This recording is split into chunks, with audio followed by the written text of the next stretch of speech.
एक समय की बात है, नैशिरण्य तीर्थ में शौनिकादि 88,000 ऋषियों ने श्री सूत जी से पूछा, हे प्रभु, इस कलयुग में वेद विद्या रहित मनुष्यों को प्रभु भक्ति किस प्रकार मिल सकती है तथा उनका उद्धार कैसे होगा? हे मुनिश्रेष्ठ, कोई ऐसा तप बताइए जिससे थोड़े समय में ही पुण्य मिले और मन वांछित फल भी मिल जाए। इस प्रकार की कथा सुनने की हम इच्छा रखते हैं। सर्वशास्त्रों के झाता सूत जी बोले, हे वैष्णवों में पूज्य, आप सभी ने प्राणियों के हित की बात पूछी है, इसलिए मैं एक ऐसे श्रेष्ठ व्रत को आप लोगों को बताऊंगा जिसे नारद जी ने लक्ष्मी नारायण जी से पूछा था और लक्ष्मीपति ने मुनिश्रेष्ठ नारद जी से कहा था। आप सब इसे ध्यान से सुनिए।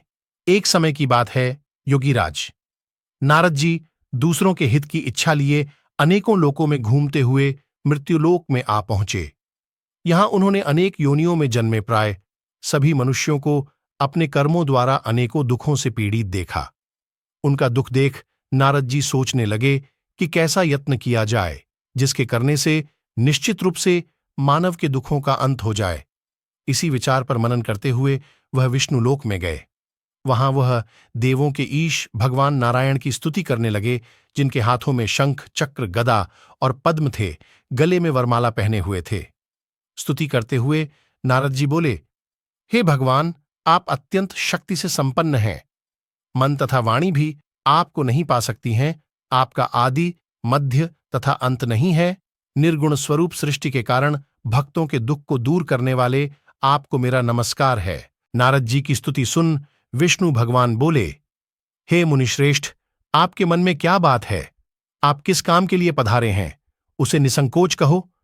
इस पर नारद मुनि बोले कि मृत्युलोक में अनेक योनियों में जन्मे मनुष्य अपने कर्मों के द्वारा अनेकों दुख से दुखी हो रहे हैं। हे नाथ, आप मुझ पर दया रखते हैं, तो बताइए कि वो मनुष्य थोड़े प्रयास से ही अपने दुखों से कैसे छुटकारा पा सकते हैं। श्रीहरि बोले, हे नारद, मनुष्यों की भलाई के लिए तुमने बहुत अच्छी बात पूछी है। जिसके करने से मनुष्य मोह से छूट जाता है, वह बात मैं कहता हूं, उसे सुनो।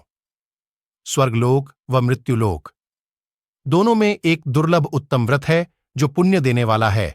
आज प्रेमवश होकर मैं उसे तुमसे कहता हूं।